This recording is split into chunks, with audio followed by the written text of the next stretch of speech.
Welcome my dear student, आप सभी को फिर से स्वागत है अपना नया यूट्यूब चैनल रियल सॉल्यूशन में।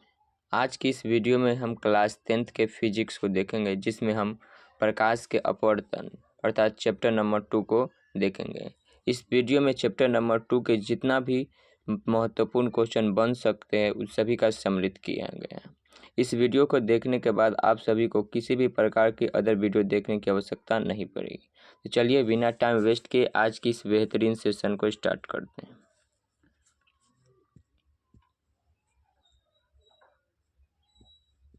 जिसमें पहला क्वेश्चन आपके स्लाइड पे है, प्रकाश का अपवर्तन किसे कहते हैं।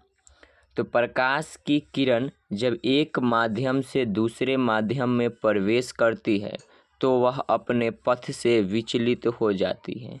इसी घटना को प्रकाश का अपवर्तन कहते हैं। अर्थात प्रकाश की किरण जब रेयर माध्यम से डेंसर मीडियम या डेंसर मीडियम से रेयर मीडियम में जाती है तो अपने पथ से विचलित हो जाती है। इसी घटना को क्या कहते हैं? प्रकाश का अपवर्तन कहते हैं। चलिए अगले स्लाइड की ओर। अगला क्वेश्चन है कि प्रकाश का अपवर्तन के नियम को लिखिए। प्रकाश के अपवर्तन को तो हम लोग समझा, लेकिन उनका कुछ नियम होता है जिसको समझना है।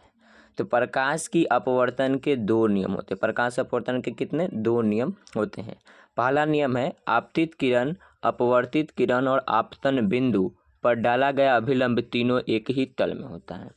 आपतित किरण, परावर्तित किरण और आपतन बिंदु पर डाला गया अभिलंब तीनों क्या होता है? एक ही समतल पे होता है। दूसरा है अपवर्तन के दूसरे नियम को स्नेल का नियम कहते हैं। अपवर्तन के दूसरे नियम को क्या कहते हैं? स्नेल का नियम का होता है। स्नेल का नियम कितना होता है? तो sine i by sine r. यह भी आई है, यहाँ से ऑब्जेक्टिव बनेगा कि अपवर्तन के दूसरे नियम को क्या कहते हैं? तो स्नेल का नियम कहते हैं sine i by sine r. अगला क्वेश्चन है अपवर्तनांक किसे कहते हैं। निर्वात में प्रकाश की चाल एवं किसी माध्यम में प्रकाश की चाल के अनुपात को अपवर्तनांक कहते हैं। अपवर्तनांक किसे कहते हैं? तो निर्वात में प्रकाश की चाल और किसी माध्यम में प्रकाश की चाल के अनुपात को अपवर्तनांक कहते हैं। अपवर्तनांक को किससे? म्यू से सूचित करते हैं, जहाँ म्यू बराबर क्या होगा? Mu nought by mu r. मतलब म्यू नॉट मतलब होता है निर्वात के लिए अपवर्तनांक और म्यू आर का मतलब होता है कि किसी अदर मीडियम के लिए अपवर्तनांक। चलिए अगले क्वेश्चन की ओर। अगला क्वेश्चन है अपेक्षिक अपवर्तनांक किसे कहते हैं। अपेक्षिक अपवर्तनांक, इसके नाम से यह स्पष्ट होता है कि अपेक्षिक मतलब किसी के सापेक्ष। तो जब किसी माध्यम का अपवर्तनांक दूसरे माध्यम की तुलना में ज्ञात किया जाता है तो उसे अपेक्षिक अपवर्तनांक कहते हैं। किसी एक मीडियम की अपवर्तनांक दूसरे मीडियम के तुलना में ज्ञात किया जाएगा तो उसे क्या कहेंगे? अपेक्षिक अपवर्तनांक। अर्थात म्यू आर बराबर mu two by mu one, या इसी को mu two by mu one को mu one by mu two भी लिखा जा सकता है। चलिए अगले स्लाइड की ओर। अगला है लेंस या ताल किसे कहते हैं। लेंस किसे कहते हैं? लेंस आप लोग देखे होंगे, लेकिन कहते किसे हैं? तो पारदर्शी पदार्थ का वह टुकड़ा जिसका कम से कम एक पृष्ठ अर्थात कम से कम एक भाग वक्र हो अर्थात टेढ़ा हो, उसे लेंस कहा जाता है। लेंस या ताल कहा जाता है। लेंस कितने होते हैं? दो प्रकार के होते हैं। एक होता है उत्तल लेंस जिसे अभिसारी लेंस भी कहते हैं, और दूसरा होता है अवतल लेंस जिसे अपसारी लेंस कहते हैं। अब उत्तल लेंस को अभिसारी लेंस और अवतल लेंस को अपसारी लेंस क्यों कहते हैं वो आगे की स्लाइड में आपको देखना मिलेगा। अगला है अवतल लेंस को अपसारी लेंस कहा जाता है। क्यों? अवतल लेंस को तो अपसारी लेंस कहा जाता है, लेकिन कुछ रीजन होगा ना, उसी रीजन को देखेंगे। अवतल लेंस में प्रधान अक्ष के समानांतर आने वाली किरणें लेंस से अपवर्तन के बाद विभिन्न दिशाओं में क्या होती है? फैल जाती है। इसीलिए अवतल लेंस को क्या कहा जाता है? अपसारी लेंस कहा जाता है। जैसा कि आप लोग को चित्र में दिख रहा होगा कि प्रधान अक्ष की जितने भी किरणें आ रही है फिर से क्या हो जाए? रिफ्लेक्ट करके अलग अलग चली जा रही है। इसी कारण से क्या अवतल लेंस को क्या कहा जाता है? अपसारी लेंस कहा जाता है। अगला है उत्तल लेंस। उत्तल लेंस को अभिसारी लेंस कहा जाता है, क्यों? अवतल लेंस को अपसारी लेंस कहा जाता है, वो तो हमने देखा ही, लेकिन उत्तल लेंस को अभिसारी लेंस कहा जाता है, क्यों? तो उत्तल लेंस में प्रधान अक्ष के समानांतर आने वाली किरणें लेंस से अपवर्तन के बाद एक ही बिंदु पर आकर मिलती है, इसीलिए उत्तल लेंस को अभिसारी लेंस कहा जाता है। जैसा कि आप लोग चित्र में दिख रहा होगा कि जितने भी किरणें आ रही है और लेंस से अपवर्तन के बाद क्या हो रही है, एक ही बिंदु पर मिल जा रही है, इसी कारण से उत्तल लेंस को क्या कहा जाता है कि अभिसारी लेंस कहा जाता है।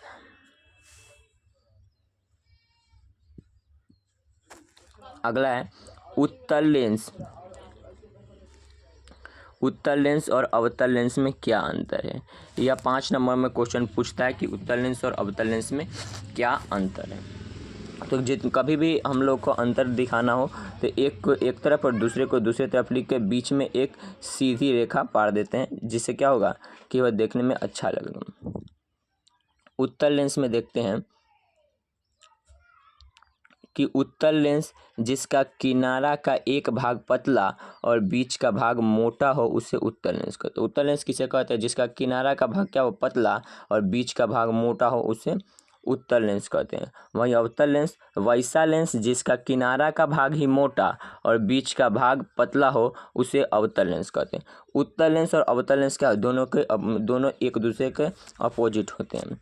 उत्तल लेंस को अभिसारी लेंस कहा जाता है, जो कि हम लोग पिछले स्लाइड में पढ़ चुके हैं, और अवतल लेंस को अपसारी लेंस कहा जाता है। उत्तल लेंस में प्रतिबिंब वास्तविक और उल्टा बनता है, वहीं अवतल लेंस में प्रतिबिंब काल्पनिक और सीधा बनता है। अगला है लेंस सूत्र को लिखिए और दर्पण सूत्र को लिखिए। लेंस सूत्र और दर्पण सूत्र क्या होता है कि अब हर बार ऑब्जेक्टिव में पूछा जाता है। लेंस सूत्र होता है 1/v - 1/u = 1/f। वहीं दर्पण सूत्र 1/v + 1/u = 1/f होता है।